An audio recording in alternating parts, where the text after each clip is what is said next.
Welcome to entry. నేను మీ లింగదాస్. మనం క్వాంటిజీ కోర్సులో భాగంగా న్యూ ఆర్ఎస్ అగర్వాల్లోని ప్రతి ప్రశ్నని ఎక్స్ప్లెయిన్ చేస్తూ వెళ్తున్నాం. Today topic is time and distance. Time and distance ఒక్కొక్కసారి కాన్సెప్ట్ మనము గమనిద్దాం. అసలు టైమ్ అండ్ డిస్టెన్స్లో ఉన్న కాంపోనెంట్స్ ఏమేమి ఉంటాయి అని చూస్తే మనకు 3 కాంపోనెంట్స్ ఉంటాయి. ఒకటి టైం. టైంని మనము టీ చే సూచిస్తాం. Time indicates with T. T అన్నది అవర్స్లో ఉండొచ్చు, మినిట్స్లో ఉండొచ్చు, సెకండ్స్లో ఉండొచ్చు. ఓకే, ప్రశ్నను బట్టి మారుది. మోస్ట్లీ అవర్స్ అండ్ సెకండ్స్లో ఉంటుంది టైం. ఆ తర్వాత distance. How much distance we traveled with instant time or given speed. So distance అంటే స్మాల్ డీ చే సూచిస్తాం. డిస్టెన్స్ మోస్ట్లీగా కిలోమీటర్స్లో ఉంటుంది, లేదంటే మీటర్స్లో ఉంటుంది. రైట్. నెక్స్ట్ ఫైనల్ ఏంటంటే స్పీడ్. ఓకే, ఇవి రెండు కూడా డిపెండెంట్ కాంపోనెంట్స్, అంటే దేని మీద ఆధారపడవు. ఓకేనా. స్పీడ్ అన్నది ఇవి రెండు కూడా ఇండిపెండెంట్ కాంపోనెంట్స్, అంటే దేని మీద ఆధారపడవు. స్పీడ్ అన్నది డిపెండెంట్ కాంపోనెంట్, అంటే దేని మీద ఆధారపడతాయి? డిస్టెన్స్ అండ్ టైము రెండింటిపైన ఆధారపడతాయి. కాబట్టి స్పీడ్ అంటే ఏంటంటే జనరల్గా చెప్పాలంటే d/t. దీన్ని మనం ఏమని అర్థం చేసుకుంటాం? దూరము మరియు కాలానికి మధ్య నిష్పత్తినే స్పీడ్, వేగంగా చూస్తాం. వేగం అన్నది మోస్ట్లీ కిలోమీటర్ పర్ అవర్ గాను, లేదంటే మీటర్ పర్ సెకండ్ గాను ఉంటుంది.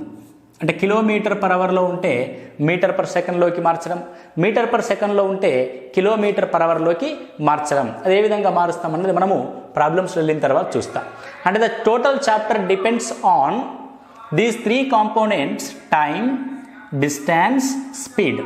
ఓకే, ఈ మూడింటిని మనము ఈజీగా గుర్తుపెట్టుకోవడానికి ఫార్ములా బేస్డ్గా మనం ఒక ట్రయాంగిల్ని క్రియేట్ చేస్తాం. The triangle indicates DTS.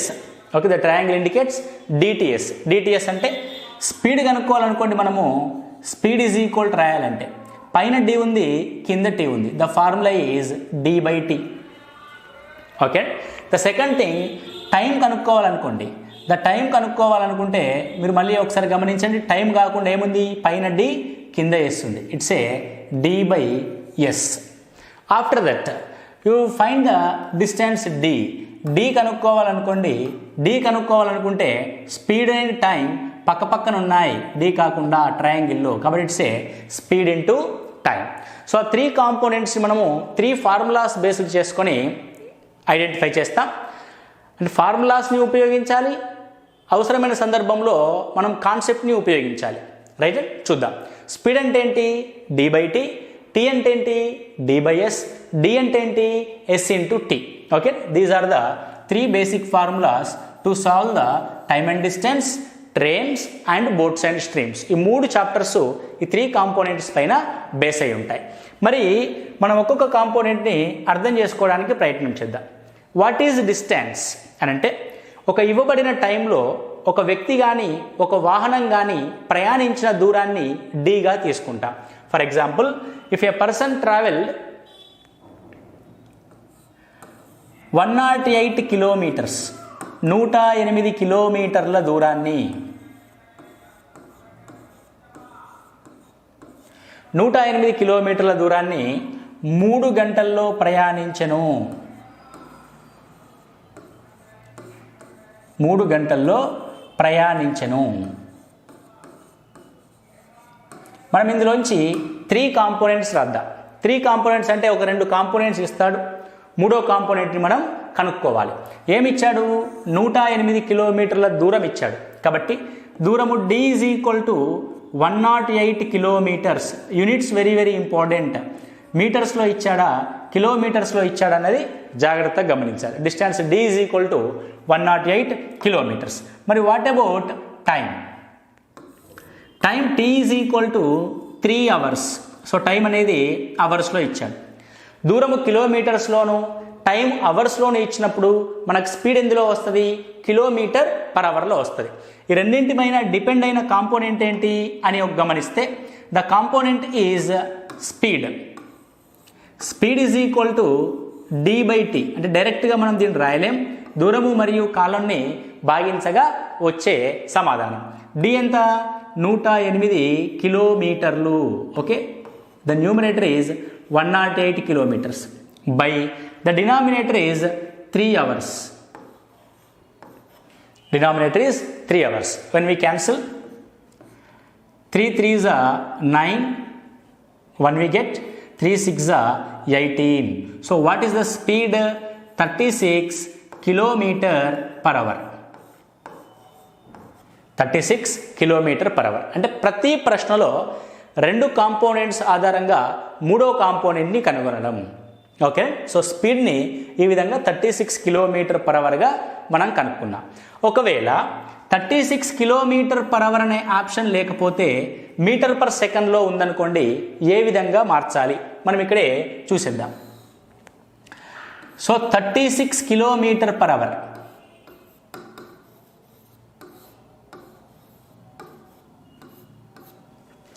కిలోమీటర్లని మీటర్లోకి, గంటల్ని సెకండ్స్లోకి మార్చడం. 36 కిలోమీటర్ అంటే 36 ఇంటూ కిలోమీటర్ని మీటర్లోకి మారిస్తే 1000 మీటర్స్. అంటే every kilometre is equal to 1000 metres.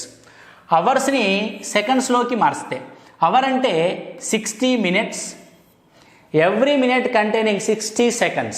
కాబట్టి 60 into 60 seconds. 0 0 cancel, 0 0 cancel, 6 6 36, 6 6 cancel. What you get? 10 meter per second. అంటే 36 kilometer per hour or 10 meter per second. అంటే మనము స్పీడ్ని kilometre per అవర్లో లెక్కించాం, అదే స్పీడ్ని మీటర్ పర్ సెకండ్లో కూడా లెక్కించాం. కాబట్టి 36 kilometer per hour or 10 meter per second. ఇప్పుడు 36 కిలోమీటర్ పర్ అవర్ని ఎలా అర్థం చేసుకోవాలి అన్న విషయాన్ని ఒకసారి చూద్దాం. So what we get 36 kilometer per hour అంటే మనం ఏం తెలుసుకున్నాం, 36 కిలోమీటర్ పర్ అవర్ అని తెలుసుకున్నాం. చూడండి, 36 కిలోమీటర్స్ 1 అవర్లో పూర్తి చేస్తాం. అదే స్పీడ్ అంటే అంటే 1 యూనిట్ టైంలో, 1 గంట కావచ్చు, 1 మినిట్ కావచ్చు, 1 సెకండ్ కావచ్చు. In that unit of time, how much distance that person or that vehicle traveled. ఒక నిర్దిష్టమైన యూనిట్ సమయంలో, 1 గంట సమయంలో కావచ్చు, 1 మినిట్ సమయంలో కావచ్చు, 1 సెకండ్ సమయంలో కావచ్చు, ఆ సమయంలో వ్యక్తి ప్రయాణించిన దూరాన్ని మనం స్పీడ్గా తీసుకుంటాం. అంటే దీన్ని మనం ఏం అర్థం చేసుకుంటాం, 1 అవర్లో 36 కిలోమీటర్స్ ట్రావెల్ చేయడం. అంటే స్పీడ్ అనే కాంపోనెంట్ని సపరేట్ చేసాం, టైం అండ్ డిస్టెన్స్గా. అందుకే చూడండి, chapter name is time and distance. So నీకు 36 కిలోమీటర్ పర్ అవర్ని మీటర్ పర్ సెకండ్లోకి మారిస్తే ఏమొచ్చింది, 10 మీటర్ పర్ సెకండ్ వచ్చింది. సెకండ్ పక్కన నెంబర్ ఏం లేదు, అంటే 1 second of time. 1 second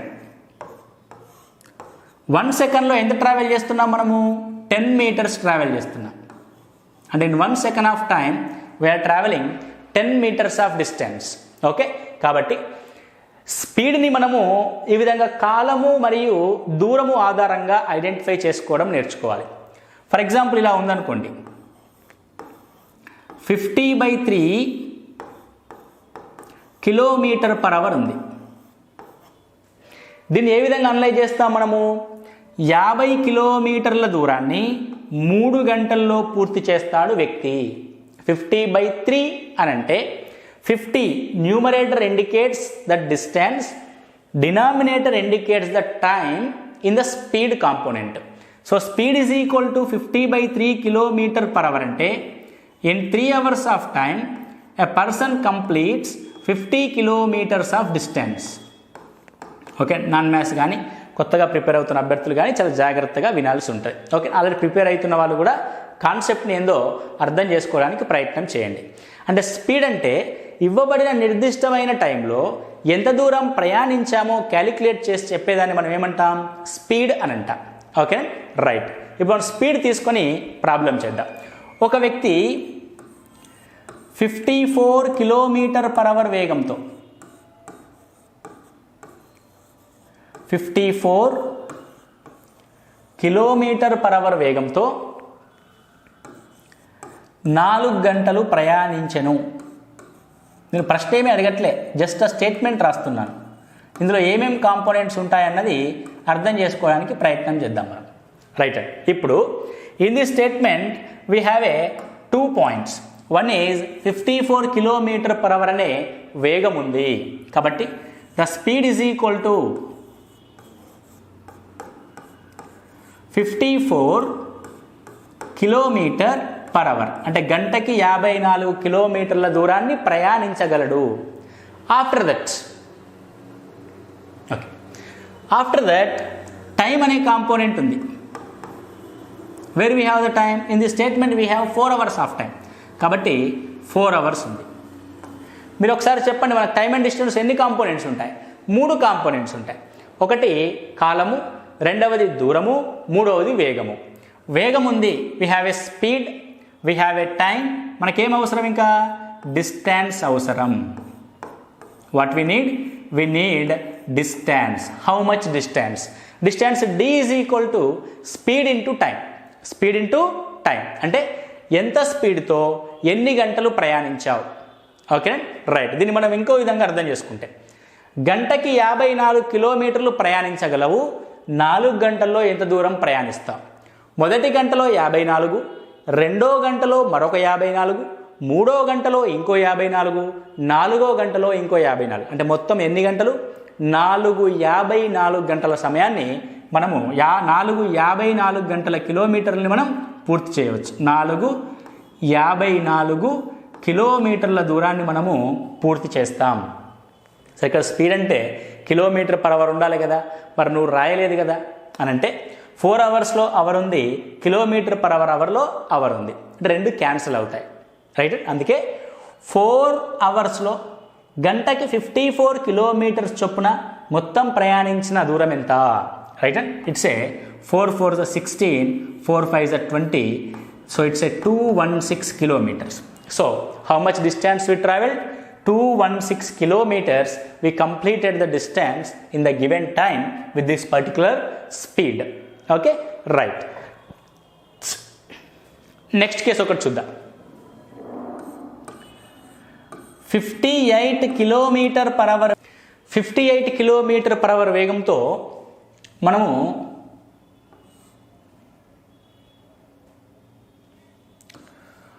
174 kilometers ప్రయాణించాం. దిస్ ఈజ్ ద స్టేట్మెంట్ అంటే ఇన్ఫర్మేషన్. ఇది ప్రయాణించాము. మరి ఇందులోంచి మనము ఏమేమి కనుక్కోవచ్చు అన్న కాంపోనెంట్స్ని చూద్దాం ఒకసారి. సో 58 km/h అన్నది స్పీడ్ కిందికి వస్తుంది. What is that? Speed. So we have a speed in the given statement. The speed is 58 km/h. After that we have a distance. So 170 kilometers is the distance d. So distance d is equal to 174 kilometers. మనకు time and డిస్టెన్స్లో ఉన్న 3 కాంపోనెంట్స్లో speed ఉంది, distance ఉంది. Next we are going to find time. So what about time? Time t is equal to generally d/s. ఎంత దూరాన్ని ఎంత స్పీడ్తో ట్రావెల్ చేస్తున్నామో చెప్పేది time. So the total distance is 174 kilometers.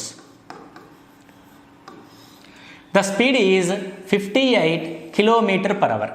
ఎప్పుడైనా సరే కిలోమీటర్స్ సేమ్ ఉండాలి, అంటే యూనిట్స్ సేమ్ ఉండాలి. లేని సందర్భంలో మనం మార్చుతాం.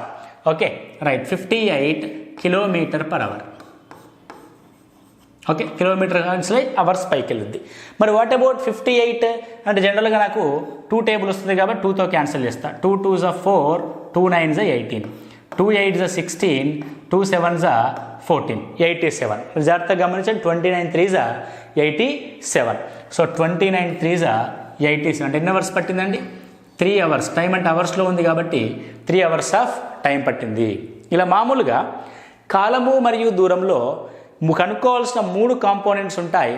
ఇవ్వబడిన కాంపోనెంట్స్లో నుంచి లేని కాంపోనెంట్ని మనము ఐడెంటిఫై చేయవలసి ఉంటుంది. ఇందులో రకరకాల ప్రాబ్లమ్స్ కానీ రకరకాల కాన్సెప్ట్స్ కానీ మోడల్ ఆఫ్ క్వశ్చన్స్ కానీ ఉంటాయి.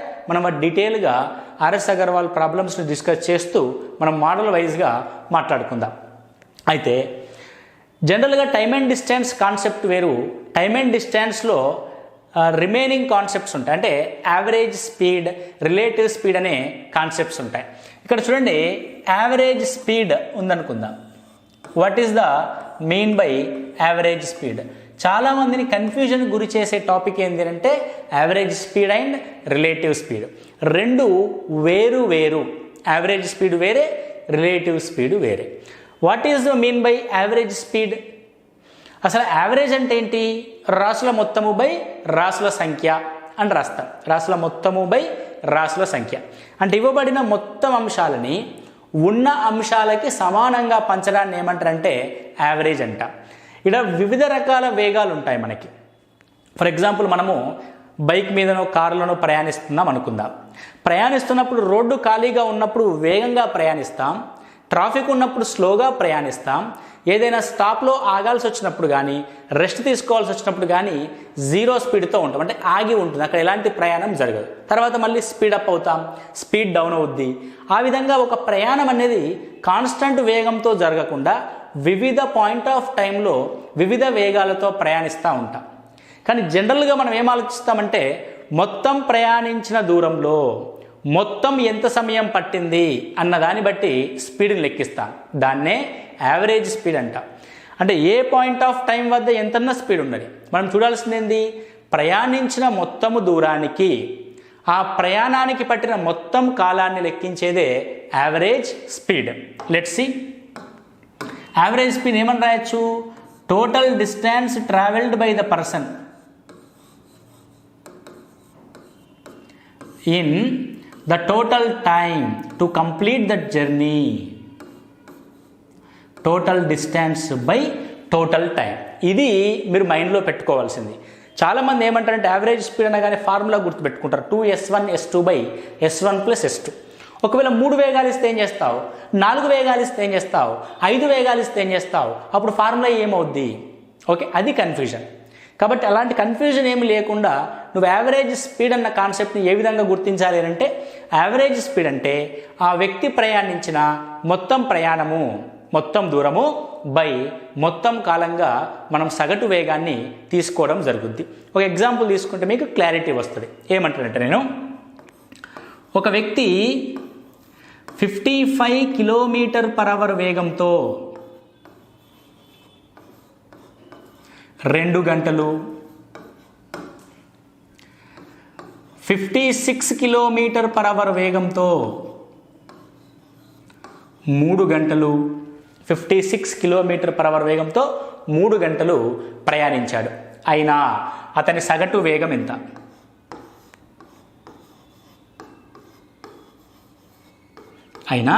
అతడి సగటు వేగము ఎంత? చాలామందికి తెలిసిన ఫార్ములా ఏంటంటే 2s1 s2 by s1 plus s2, లేదంటే వేగాల మొత్తము బై 2 చేస్తారు. అది తప్పు, ఇట్స్ ఏ రాంగ్ థింగ్. ఇక్కడ ఏం చెప్తున్నాను నేను, మొదట 2 గంటల్లో ప్రయాణించిన దూరం ఏంది అన్నది తీసుకోవాలి. 55 km/h వేగంతో 2 గంటలు ప్రయాణించామనుకుందాం. అంటే మొత్తం ఎంత డిస్టెన్స్ ట్రావెల్ చేస్తాడు? ప్రతిసారి క్యాలిక్యులేషన్ని పేపర్ మీద చేయకూడదు, మైండ్ క్యాలిక్యులేషన్స్ అలవాటు చేసుకోవాలి. మొదటి గంటలో 55, రెండో గంటలో 55, 55 ప్లస్ 55 ఎంత? 110 కిలోమీటర్స్. అంటే మొదటి సందర్భంలో ప్రయాణించిన 110 kilometres plus 56 km/h in 3 hours. మొదటి గంటలో 56, రెండో గంటలో 56, మూడో గంటలో 56. అంటే మొత్తం ఎన్ని 56 కిలోమీటర్స్? 356 కిలోమీటర్స్. What about 356? 50 ముళ్ళ 150, 6 3s 18, అంటే 168 కిలోమీటర్స్. ఇది total distance by what about total time? 2 hours and 3 hours, 5 hours. చూడండి, km/h అన్న కాన్సెప్ట్లోకి మారిపోయింది. So average speed is nothing but how much distance we travel in that complete journey in what time? Okay, that is called average speed. Now 110 plus 168, this is nothing but 278 by 5 kilometer per hour.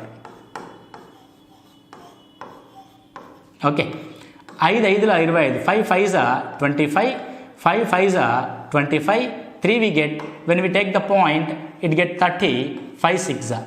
So the average speed is 55.6 kilometer per hour. Exactly average speed enta 55.6 kilometer per hour. Okay, అర్థమైంది కానీ ఇది average speed. ఇందులో ఏమేం components ఉన్నాయి అని చూస్తే వేగం ఉంది అండ్ కాలం ఉంది, రెండో వేగం ఉంది, రెండో కాలం ఉంది. అలా కాకుండా రిలేటివ్ స్పీడ్ మీద ఒక క్వశ్చన్ చేస్తే మనకు అర్థమవుద్ది. ఏముంటుంది రిలేటివ్ స్పీడ్ మీద? అసలు రిలేటివ్ స్పీడ్ ఏ విధంగా ఉంది అని చూసి అయితే డిస్టెన్స్ కనుక్కోవడమా, టైం కనుక్కోవడమా అనే సందర్భాలు మనకు ఉంటాయి. రైట్? క్వశ్చన్ ఏంటంటే ఇద్దరు వ్యక్తులు వరుసగా 20 kilometre per hour, 30 kilometre per hour వేగాలతో ఒకే చోటు నుండి ప్రారంభమయ్యారు 3 గంటల తర్వాత. అంటే ఇక్కడ ఏమున్నాయి మనకి? స్పీడ్స్ ఉన్నాయి అండ్ టైం ఉంది. కనుక్కోవాల్సిన ఏం కావాలి? ఇక డిస్టెన్స్ కనుక్కోమంటాడు. అది యాజ్ యూజువల్గా జరిగేది. రైట్. 3 అవర్స్ తర్వాత ఒకే దిశలో ప్రయాణిస్తే వారిద్దరి మధ్య దూరం ఎంత? ఇది మన కీ పాయింట్. వ్యతిరేక దిశలో ప్రయాణిస్తే వారిద్దరి మధ్య దూరం ఎంత? ఒకే దిశలో ప్రయాణించినప్పుడు వారిద్దరి మధ్య దూరం ఎంత? మనం కనుక్కోవాల్సిన దూరం d ఈజ్ ఈక్వల్ టు, మనకు తెలుసు d అంటే it's a very simple speed into time. కానీ ఇక్కడ ఒక స్పీడ్ లేదు, 2 స్పీడ్లు ఉన్నాయి. 2 వేరువేరు వేగాలు ఒకే దిశలో పోతున్నప్పుడు తీసుకోవాల్సింది relative speed, speed of relative. మరి రిలేటివ్ స్పీడ్ ఏమవుద్ది? So relative speed in same డైరెక్షన్లో పోతున్నప్పుడు ఒక వ్యక్తి మరొక వ్యక్తి నుంచి దూరంగా విడిపోతాడు. విడిపోవడం అంటే minus. Okay, so S1 minus S2 into S1 minus S2, speed of relative is equal to S1 minus S2. డైరెక్ట్గా రాసిస్తా. సో S1 అంటే పెద్దది తీసుకోవాలి, 30 కిలోమీటర్ పర్ అవర్. S2 అంటే 20 తీసుకుంటాం. The difference is 10 kilometer per hour. D is equal to ఏం రాయాలి? So relative speed వారిద్దరి మధ్య గంటకి 10 కిలోమీటర్ల దూరం పెరుగుతుంది. ఎన్ని అవర్స్? 3 అవర్స్లో మొత్తం ఎంత దూరం పెరుగుద్ది? 30 కిలోమీటర్స్ ఆఫ్ దూరం పెరుగుద్ది. So how much distance after the 3 hours between them? 30 kilometres. మీరు జనరల్గా ఆలోచించండి ఒకసారి. ఇద్దరు వ్యక్తులు ఒకే చోటు ఉన్నారు, హాయ్ హలో చెప్పుకున్నారు. మొదటివాడు ఒక గంట సేపు 30 కిలోమీటర్ పర్ అవర్ వేగంతో వెళ్ళాడు అనుకుందాం. అంటే ఎంత కంప్లీట్ చేస్తాడు వాడు? గంటలో 30 కిలోమీటర్ల రాయి వద్ద ఉంటాడు, అంటే 30 కిలోమీటర్ డిస్టెన్స్ వద్ద ఉంటాడు. రెండో వాడు కూడా అదే డైరెక్షన్లో వచ్చాడు, కానీ వీడెంత ఉన్నాడు పాపము? 20 కిలోమీటర్స్ దగ్గరే ఉన్నాడు. ఫోన్ చేసుకున్నాడు, అరే ఏడున్నాడు? నేను ఈడున్నా. నేను 30 కిలోమీటర్ రాయి దగ్గర నేనున్నా, 20 కిలోమీటర్ రాయి దగ్గర నువ్వు ఉన్నావు. అంటే ఇద్దరి మధ్యలో దూరం ఎంత ఉందండి? 10 కిలోమీటర్స్ ఉంది. Okay, so what is the distance between these 2 people? 10 kilometers in the span of 1 hour. అంటే వారిద్దరి మధ్య దూరము గంటకి 10 కిలోమీటర్ల చొప్పున పెరుగుద్ది. నెక్స్ట్ గంటకి ఇంకో 10 పెరుగుద్ది, నెక్స్ట్ గంటకి ఇంకో 10 పెరుగుద్ది. అంటే మొత్తం 3 గంటల్లో వాళ్ళిద్దరి మధ్య ఉండే దూరం ఎంత? 30 కిలోమీటర్ల దూరము వారిద్దరి మధ్య ఉంటుంది. Right? This is the concept in same direction. మరి వాట్ అబౌట్ ఆపోజిట్ డైరెక్షన్? వ్యతిరేక దిశలో ఎంత? సో సేమ్ దూరం d is equal to speed into time. 2 వేరువేరు వేగాలు వ్యతిరేక దిశలో ప్రయాణిస్తుంటే తీసుకోవాల్సింది relative speed. Okay, relative speed into time. So వ్యతిరేక దిశలో ఉన్నప్పుడు రిలేటివ్ స్పీడ్ ఏమవుద్ది? వ్యతిరేకంగా అంటే ఎదురెదురుగా వస్తున్నప్పుడు, వ్యతిరేకం అన్నా ఎదురెదురన్నా ఒకటే. ఓకే, ఎదురెదురుగా వస్తున్నప్పుడు వాళ్ళిద్దరు కలవడానికి అవకాశం ఉంటుంది. ఈ సందర్భం చెప్తున్నాను. అంటే S1 ప్లస్ S2,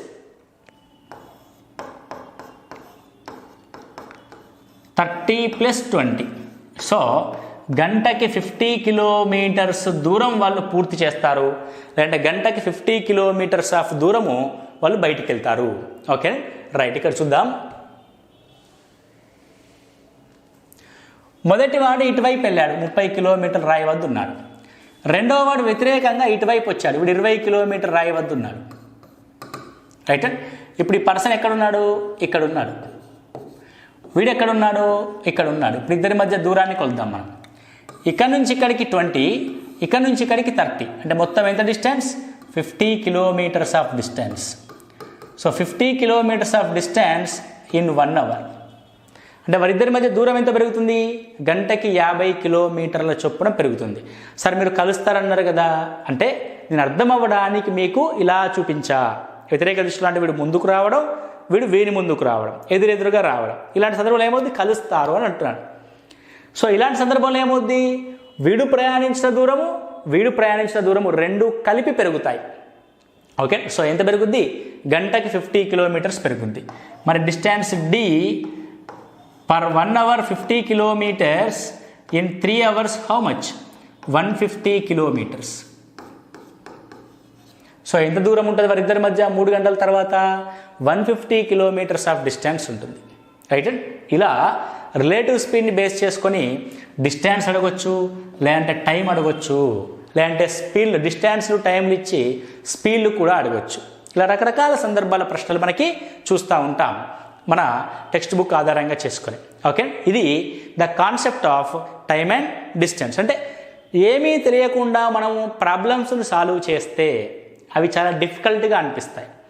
కొద్దిగా దాని గురించి తెలుసుకొని సాల్వేషన్లోకి వెళ్తే అప్పుడు ఈజీగా అనిపిస్తాయి.